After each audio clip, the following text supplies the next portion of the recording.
two guys in the dark.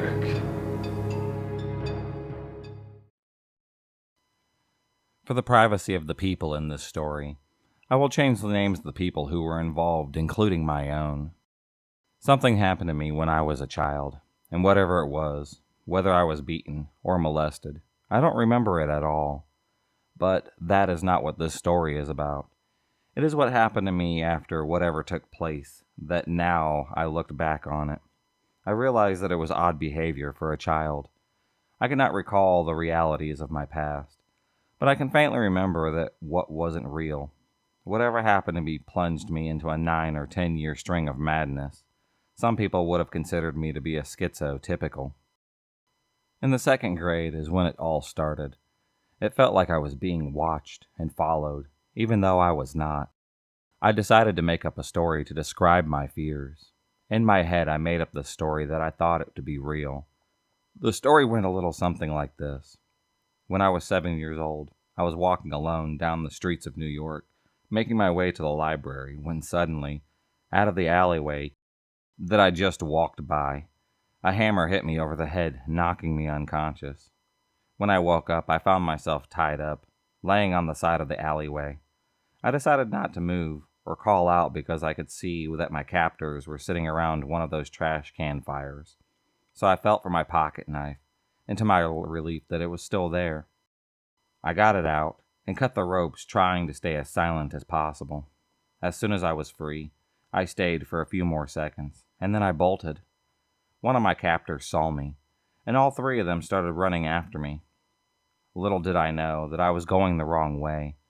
I ran into a dead end. I turned around to bolt back, but was stopped by the 3 captors who were standing behind me. The one standing in front I recognized as Red Bull, New York's most wanted. He made a snapping noise, and then the 2 goons behind him ganged up on me. I wasn't afraid since I was trained in self-defense. The first guy ran at me, and I simply flipped him over my shoulder. And then the other guy ran at me, but this guy was much bigger. I punched his stomach, and he fell over. I punched his face, giving him a bloody nose. I heard the other guy behind me and turned around to face him. I pulled out my pocket knife and stabbed him. Red Bull was shocked by my actions. I ran past him and called for help. The police came running, and the men were arrested. The man who got stabbed was rushed to the hospital, and he survived. Once my mother heard what had happened, she decided that she did not want my partake in that capture to be exposed to the public, and paid some powerful people a lot of money to keep it quiet. It's obvious to me now that these events had never happened. But in my mind, that is exactly what happened, and that is all I can remember about my past, because once the story was created, memories of my real childhood had left me. In my mind, I became this badass kid who took out New York's #1 most wanted, but I always became more distant from my friends, and people stopped talking to me. I didn't tell them my story. I just changed, and I suppose that they did not like it. I became that weird kid that talks to them, and then saw things that were not there.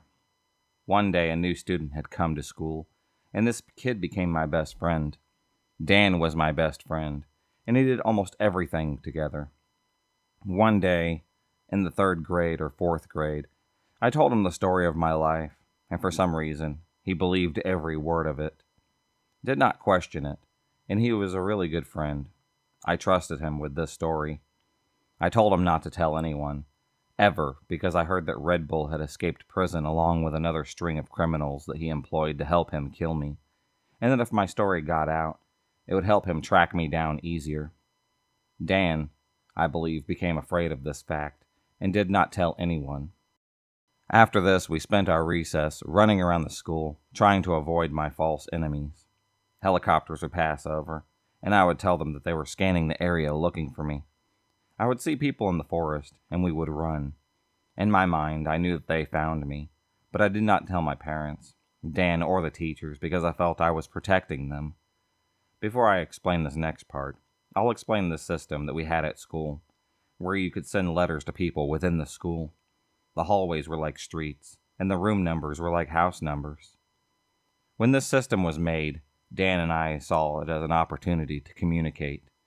We even came up with a system using the dictionary to wherever we had to find each other, using words in the number page and how many numbers were down from the page. Something like that. It was our own Morse code. It was really cool, and we felt it was unreadable. Our letter started pretty innocent, like "How are you? What have you been doing?" Then one day in the 5th grade, I wrote a letter about Red Bull and how he was closing in on me and moving into my neighborhood, how he hired an assassin named Malik Kill, who in my mind also had a grudge against me for taking down his team of black market sellers who were selling slaves and illegal weapons. At the end of the letter that I wrote, there he was standing outside of the window right now, and that I might be killed. Once he decoded this, he told the teacher, and they confronted me about it. They told me that I couldn't send letters to Dan anymore unless it was readable. They also said that I absolutely could not talk about this nonsense and to snap out of it. In my time, I thought I knew what was real and what wasn't, so I didn't bother arguing with them because in my mind, I was protecting them. So I apologized and simply said that it wouldn't happen again. Then they left me alone to write my final letter to Dan. It went something like this. "Goodbye, Dan. I'm sorry, but for the safety and protection of others, we must not be friends anymore. It is best that we stay away from each other because I am a threat to everyone in this school, and it is best that you are not able to see me. Make some new friends and act like you never knew me, and I will become the writer Spider once again. Your friend, Melody." Dan confronted me about the letter, practically begged for us to be friends again. I considered, and within 3 to 4 days we were friends again. Yet our friendship was different. It seemed like a more normal friendship. We did not talk about my life anymore. It all felt extremely different, and I kinda liked it. We were not running anymore. We could read comic books together, mostly Calvin and Hobbes. This all felt normal to me until something happened. Before I explain what happened, let me explain about what has been going on at home through all of this time. My father and mother moved us out of our old home when I was in 2nd grade, and we moved into one of my father's houses. He was a landlord, so he owned many apartments and 2 houses. We then moved to my house, literally picking it out of the ground and moving it behind the house that we were living in while my father and other construction workers built a new house over where my new house used to be. The house that I live in now wasn't supposed to take as long to build as it did. The construction worker, Bill, screwed us over big time. He and his band of construction workers would either build something wrong or poorly, or did not work at all. They would just take all of our money, steal tools and materials. We did not realize this until my father then took my mother and I to go eat dinner at Bill's house. While there, my mother went to the bathroom and saw that Bill was lying down on the exact tile that they bought for my bathroom. After we had left Bill's house, my mother had mentioned this to my father. I don't know what happened, but we never saw Bill or his workers again. My father and mother went through the house, started working on the house themselves, building and rebuilding what the contractor had done. This delayed the house being done for 2 more years. We finally moved into it in the beginning of the 5th grade school year. We lived in it for about 2 months. My father took up a trucking job. After this, he was gone for long periods of time. He did not have this job for long, as he only came back from it twice. The first time was only for about 35 hours. He was not in a good mood. All I remember was that while he was there that 35 hours, he mostly slept, ate, and yelled at my mother. I was happy to see him, but when I tried my best to avoid him because of the mood that he was in. He was gone the next day. The second time was the last time for everything in my father's life. He came home and delayed going back to work because he was sick and in pain throughout the whole time. He stayed for 2 days, and on the 3rd day I went to a birthday party. While I was at the party, my father had a heart attack. He was rushed to the hospital, stayed until he was officially dead on Monday. It was his pacemaker that kept him alive. I remember thinking that he would come back because he wasn't really dead. I remember receiving cards from my classmates and reading them all to him on his deathbed because I thought that he could hear me. On Wednesday, I was told that he would not be returning to life. I remember saying, "I know," and then making some joke about it to mask my pain. I cried all that night in bed until I fell asleep. This all happened a week before spring break, and all throughout spring break, I went through a week of not really accepting my father's death, having much denial and trying to keep my mind off of it. I went back to school the week, and no one would talk to me except for the teachers. It was not really until the funeral when I accepted my father's death. My father's side of the family was there, his brother and mother. But after this, I never really saw my uncle again. My grandmother did not want to see me, or my mother, but was forced to when my mother picked her up to take her to the grocery store and go get medicine. My grandmother blamed my mom for her son's death, and all my uncle wanted was my dad's guitar, money, and stuff. But he wanted my mother to bring all that stuff to him and did not want to come to the house to get the stuff himself, because my grandmother told him that my mother would hit on him even though he was married. After all this, my mother was out of it, and as far as me, it made me spiral deeper into madness, because in my mind, I knew for a fact that it was Malik Kill who poisoned my father. I knew now that I was not going to take this anymore. If you messed with me, that was fine. But if you started picking off my family, then you had another thing coming. In my mind, I was on a savage killing rampage. I started burning my world down looking for Malik Kill and Red Bull. In my mind, I was killing everything in sight, but this was only in my mind. I did not really kill anything. What I did was I stole a lot. I started to take money, candy, and whatever I found that I wanted. I would just take it, and I never really got caught. This is not the first time that I've thought about stealing. One time in the 3rd grade, something possessed me to take a decorative cup off the teacher's desk when no one was in the classroom. I walked down the hall, feeling really angry about something, clutching it in my hands, wanting to break it.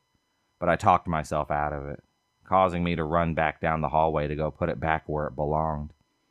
The first thing that I actually stole was just a piece of candy, but then it turned into bigger pieces of candy, jewelry, and money. This continued until the 6th grade. I took some lifesavers that were in an open jar off the teacher's desk. This is the time where I thought that I wasn't stealing because that same morning, Dan and I walked the teacher bag down to the classroom and took a whole hand of candy and stuffed it in his pocket so that I thought, well, if you can do it, then so can I. I took a single lifesaver, and the other kids told on me. The teacher got red-faced and mad. She blew up on me, telling me that I was stealing, and stealing was wrong and bad. Then she told my mother, who was still out of it. My mother didn't really respond to any of my actions. She just kind of stood there as I told her what happened, while at the same time that teacher was yelling at my mother about how to raise her children, and telling the other teachers about the horrible sin that I did. From then on, she ruined my life. I hated going to school. I had detention. I had to write her an I'm sorry letter. I had to buy her a new bag of lifesavers. I used to be a hall monitor and a worker for the school newspaper, an announcer as well, but she made me quit all of this because she deemed me unable to handle the responsibilities. I dreaded going to school. She made everyone know of the awful things that I did. After this, no one really talked to me. This is when the conspiracy theories started. Dan stopped talking to me by this point, and in my head I thought that the other classmates felt sorry for him because I was his only friend, so they were talking him away from me.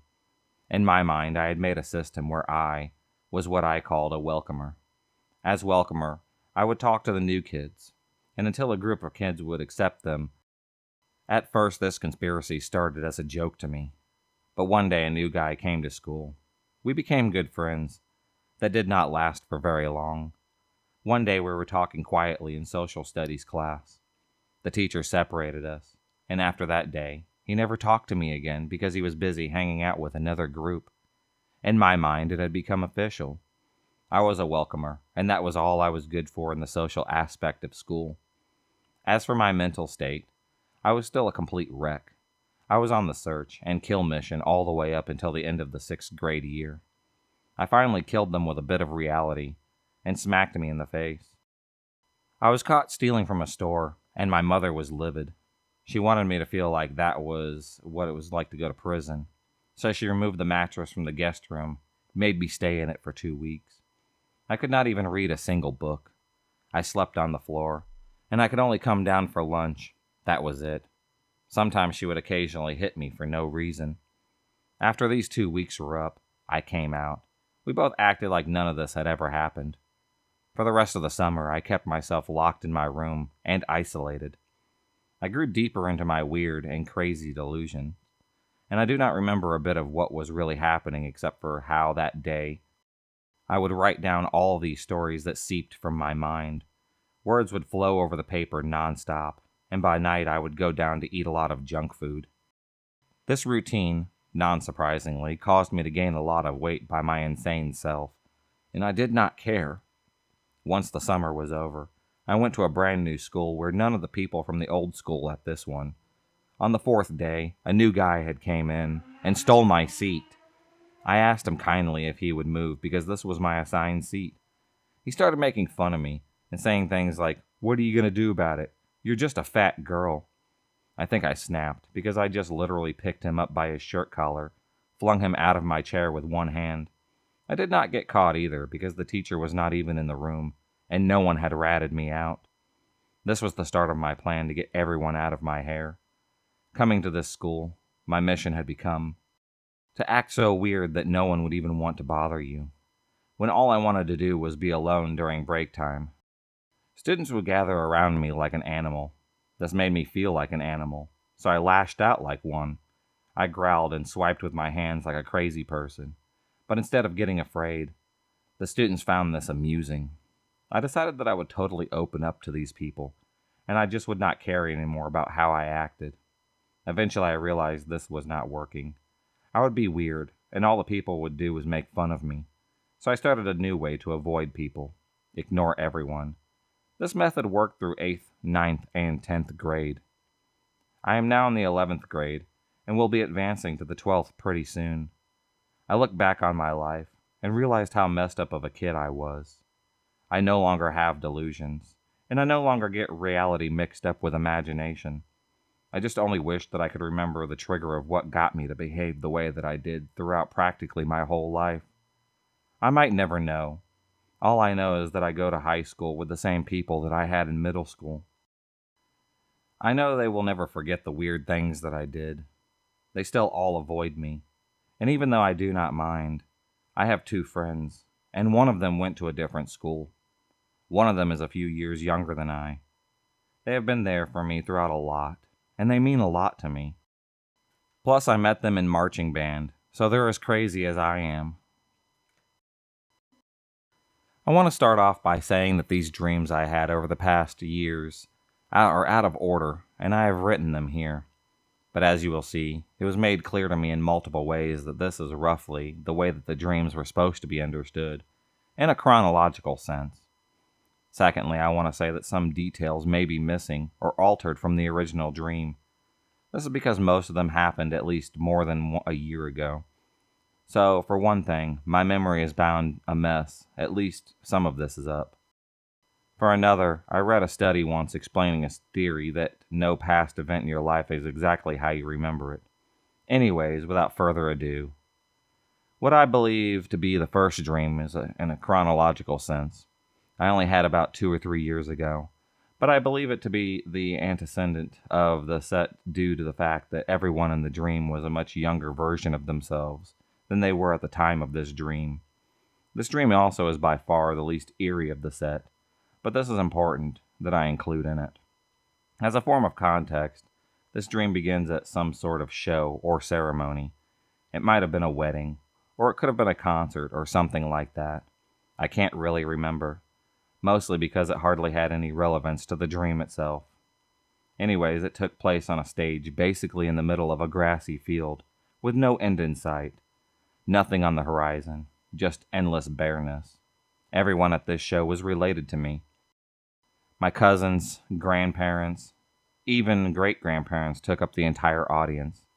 I never saw who was on the actual stage. While the parents and elders were sitting on blankets in the front of the stage watching the show, my cousins and my second cousins, my brothers, and I were behind the stage playing some sort of game, like tag or something. We all noticed that about a quarter of a mile away, there was some type of stone, shed-like structure. Our curiosity got the best of us. We decided to go take a visit. There was no door on this structure, and it was only about 7 meters wide and 10 meters tall. We observed it from all angles, and my brothers noticed that at one of the bottom verticals had a large hole that appeared to open up into some kind of even larger tunnel. This tunnel was at least 10 meters tall and wide, so once again we decided to explore. At this point, my second cousins were taken back to the show by their parents. It was now just me, my cousins, and my brothers. After a few minutes of unsuccessful trying to convince my second cousin's parents to let them stay, the rest of us turned back to the tunnel and noticed that one of my first cousins, who I'll call Tom for the sake of his privacy, had already ran inside. We were all like 5 years old in the dream, so this sort of move made sense. We realized that we needed to go find him, so without any hesitation, we headed into the tunnel. This is where the first dream ends. The second one happened a good 5 years ago or so. I know that it takes place because the same people were present. Tom was still missing. We had just entered the tunnels. We walked for a little while, and eventually it got dim, but scattered throughout the tunnel were torches were on the walls. We came to see an intersection between the paths, and decided to split up. Me and my youngest brother, who I will call John, went right, and my other cousin and other brother, who I'll call Lucy and Steve, went left. John and I walked for at least an hour, through plenty of twists and turns. The tunnel slowly got a lot deeper into the ground, and eventually came to another intersection. We decided that the best idea would be to stick together, so we both just left together. There was a sharp turn with a strong source of light coming from around the bend. We slowly peeked around the bend and saw this strange sort of creature. It seemed to be at least 7 feet tall, and it seemed to have the same type of features as a human would, just slightly distorted and unproportional. It made some sort of dark material. I can only describe that its skin by saying it appeared to be made of some kind of root. The last main feature of this thing was the source of light. Its neck appeared to be split into 2 roots, and those roots separated, then came back together to form the same basic proportion of the rest of its body as a head would. Between these 2 roots was some sort of orb, which cast a very bright light onto the walls of the tunnel, and was the only possible way to see as there was no more torches. One of its hands were free, but the other one was holding some kind of small box by a handle. It didn't see us, as it appeared to be walking in the opposite direction from us, but it seemed to hear us as it began to turn around.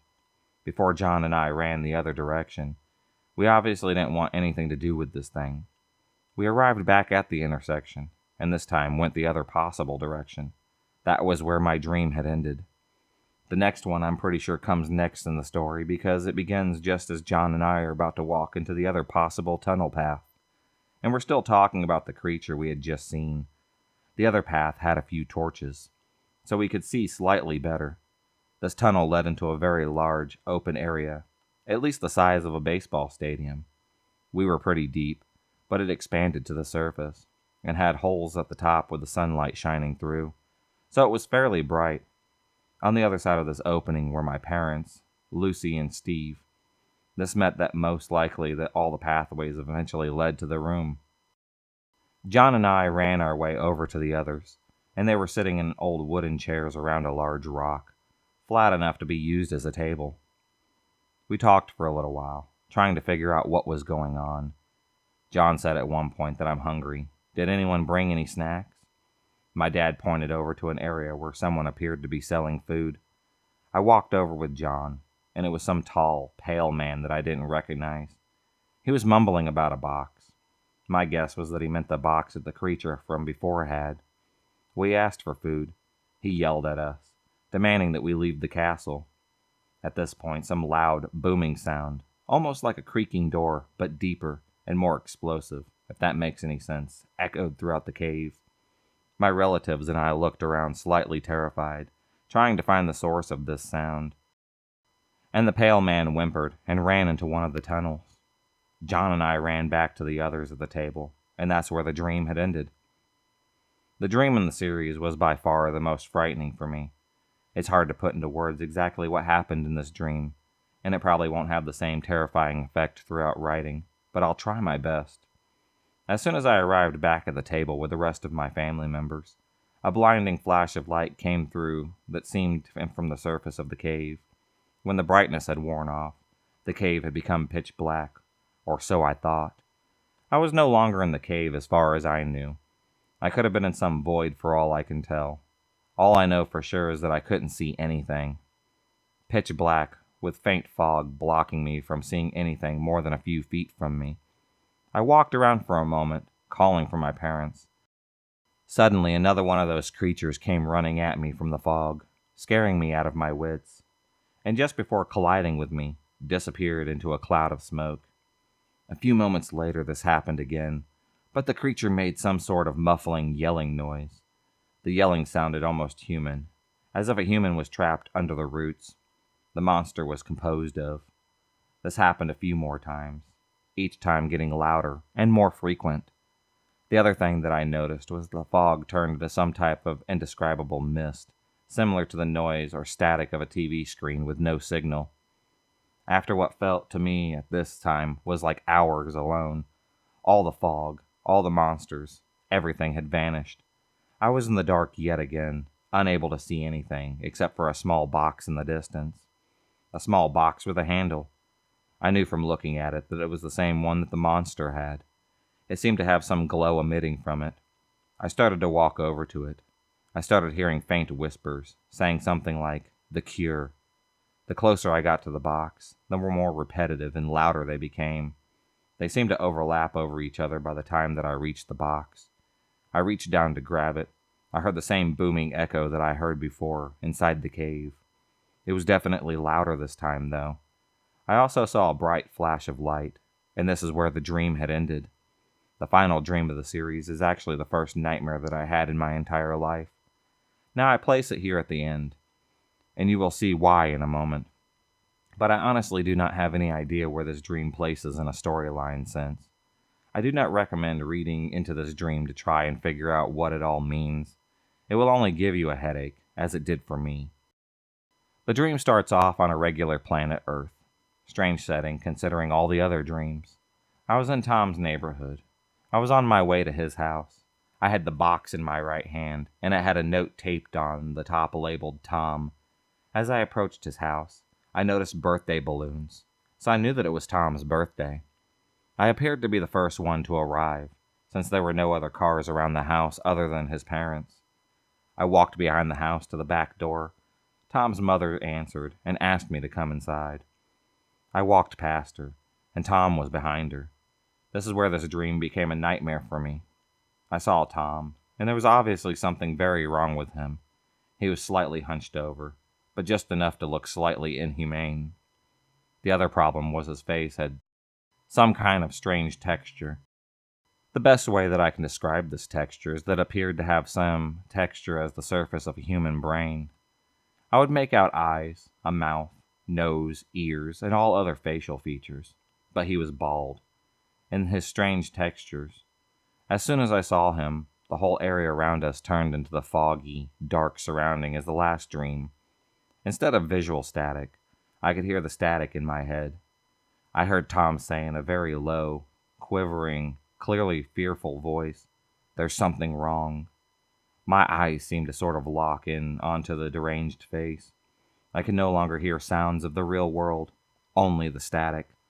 A slight transparent static went over my vision. I saw Tom literally melt into nothing through the static. After this, the static became more dense, and the sound became much louder. That is exactly when I woke up in a panic. If you enjoyed this video, please subscribe, like, and hit the bell for notifications on future videos, and become a stalker of the night. And I'll see you next time.